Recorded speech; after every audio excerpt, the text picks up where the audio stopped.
Hey, today on Yeti Homestead, we're going to talk about citrus trees and deep freeze.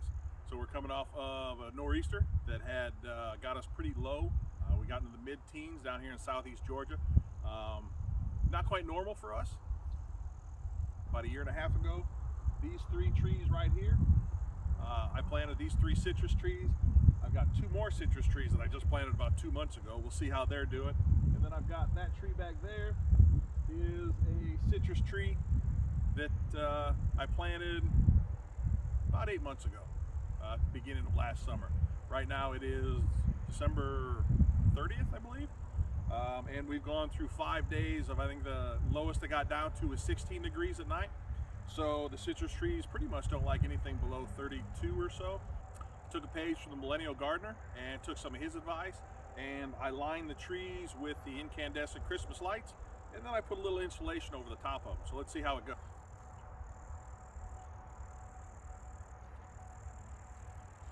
Alright, so I got some of my son's old karate belts just to kind of keep the heat from dissipating out the bottom. Got one blanket. I got a second blanket. I will name him George, and I will hug him and pet him and squeeze. I couldn't cover the whole thing.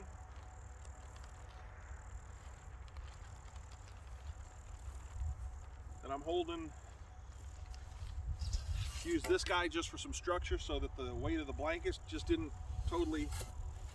Now the plastic trash bag kind of scared me. I wasn't sure if this would work or not, but it's warm. And it works pretty good.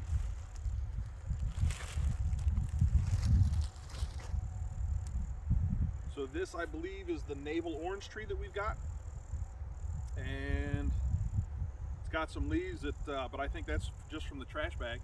The first night it got down to about 16 degrees. The next morning I was going to unwrap all these guys and give them some sun and give them a little bit of air, because I was a little bit worried that any moisture or condensation get into those trash bags and started getting a little rot. So I was a little worried about that, but that next day it got up to, I think the high was 33 degrees. So honestly, I left all my trees covered for, I think it was about 40, I think I figured out 42, 43 hours. So almost 2 full days. And then it started getting up into the low to mid 40s. So that's when I would come out, unwrap them, and then at night I would wrap them again. So let's go take a look at the next one. Hi guys, tree number 2. This is going to be my blood orange. And again, one of the boys' karate belts, blanket number 1.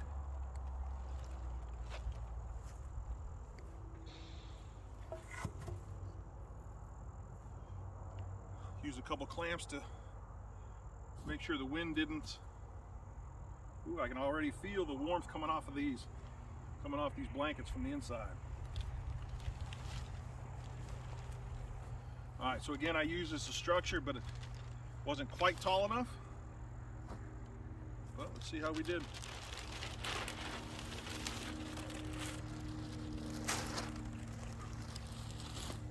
Oh, this one's doing okay.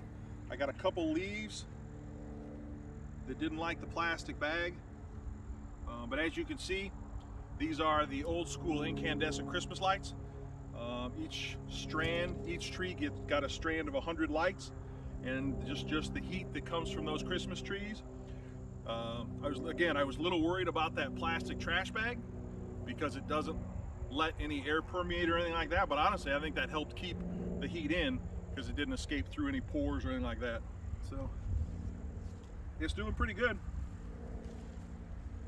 Looks good. A couple of the leaves got just turned from the plastic bag, but I don't think that's going to be a problem. So there's that. Let's see what the next tree looks like.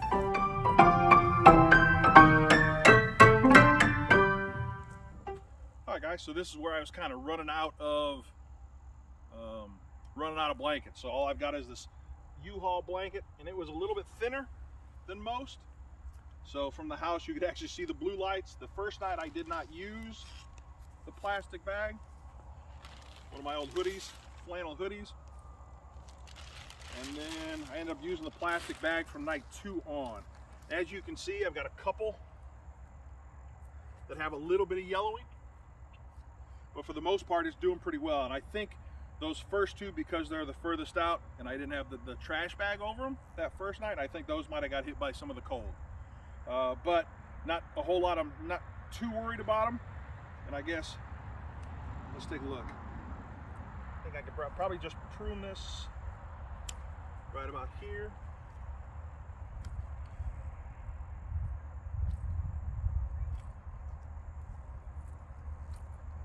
Okay.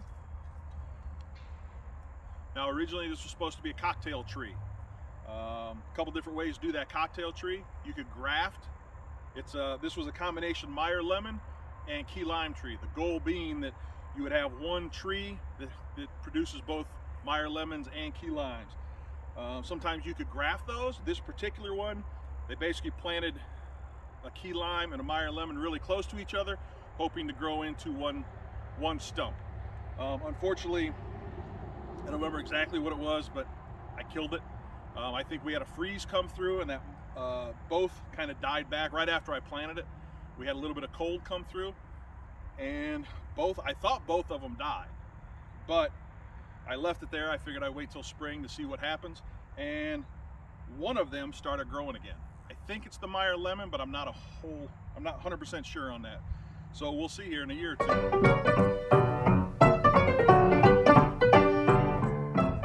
All right, so this is the tallest of my citrus trees. For structure, I just used one of our lawn chairs, put two 2x6s, 4 foot long 2x6s. There's one comforter, extra comforter. And then I have a couple of tablecloths, thinner tablecloths wrapped around it. And then the trash bag again.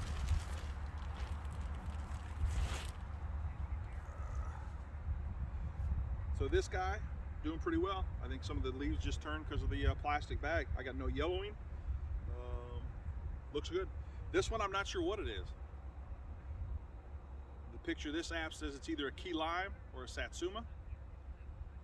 I'll take either one. The local shop, the tag had fallen out, so they sold it to me for half price. So it works for me. So again, got the string of lights. That's looking pretty good. Let's go take a look at the two newest trees I've got, Ponderosa Lemon and a Persian Lime. All right guys, so this is my Ponderosa Lemon, and then I've got my other lime tree over there. These two I just put in the ground about 2 months ago. I got so excited when I finally found a Ponderosa Lemon that I jumped on it. Should have waited till the spring to buy it and plant it, but we'll see what happens.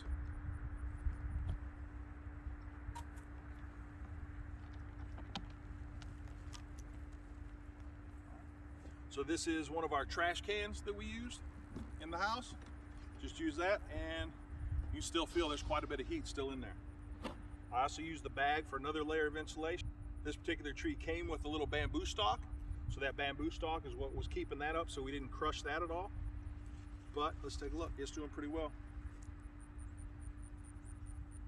Now these I did mulch. These next two trees I have not mulched those up front yet. Put the weed barrier down and then mulch them. But as you can also see, the chickens don't like the mulch, but whatever. All right guys, so this is going to be the lime tree. This is the one I'm most worried about. Lime trees, from my understanding, out of the whole citrus family, the lime trees, especially the key limes, are the least cold tolerant. So let's see what we did.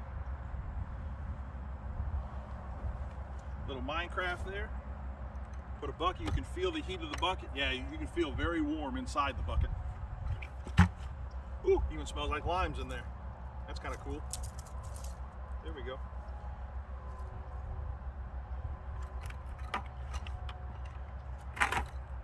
All right, we got a little bit of some dry leaves, so I think if we just give it some water, I think we'll be okay. So real happy. So one little bonus feature. Let's go up on the patio, see how the dragon fruit did. All right guys, now we're on the back patio with the dragon fruit and the dragon fruit trellis.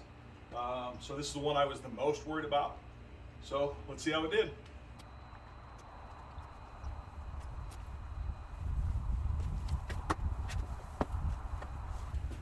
I used the cushions just as kind of a wind block so it didn't get up and underneath, because that was definitely a worry. Some of these blankets didn't quite cover it.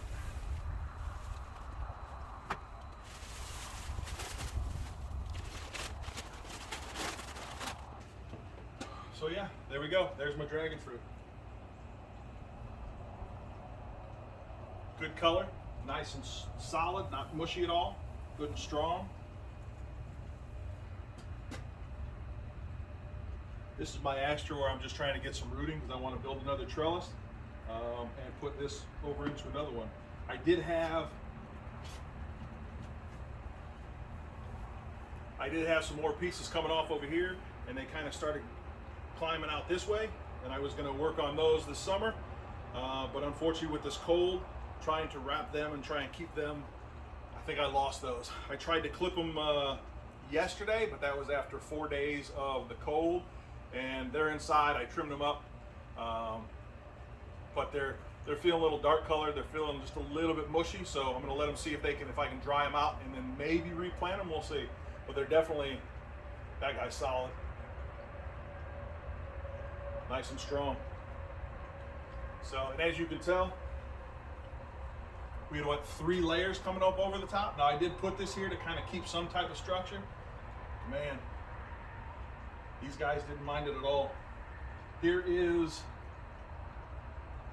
from 2 months ago.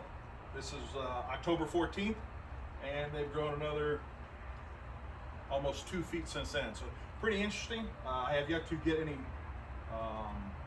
fruit off of them, but I'm definitely hoping to make some more of these and start propagating some dragon fruit. So guys, there you have it. Huge thank you to the Millennial Gardener. He's about 5 hours north here in North Carolina. He gave me the idea, kind of showed me how to do the Christmas lights. It's got to be the incandescent, not the LEDs. LEDs don't put off any heat, but the incandescent lights put out just a little bit of heat. So yeah, really happy, guys, really happy. It worked. Now, a couple other issues. It just got cold. It got a little bit of a breeze. I don't know if you can tell, but there's a little bit of a breeze now, but that's about as bad as it got. Had it rained, I think that would have caused more issues, especially on the tree where I had no structure. If that would have got wet, I think it would have collapsed it. But I think the trash bags would have kept the plants dry and kept the heat in. So that was kind of another reason I did that. There was no call for rain, but one thing I've learned living on the coast like this, 2% chance of rain probably means it's going to rain. So I didn't want to take any chances. So I put that plastic bag over the top, then I insulated on top of that, and man, it worked awesome. So guys, thanks for watching. See you next time.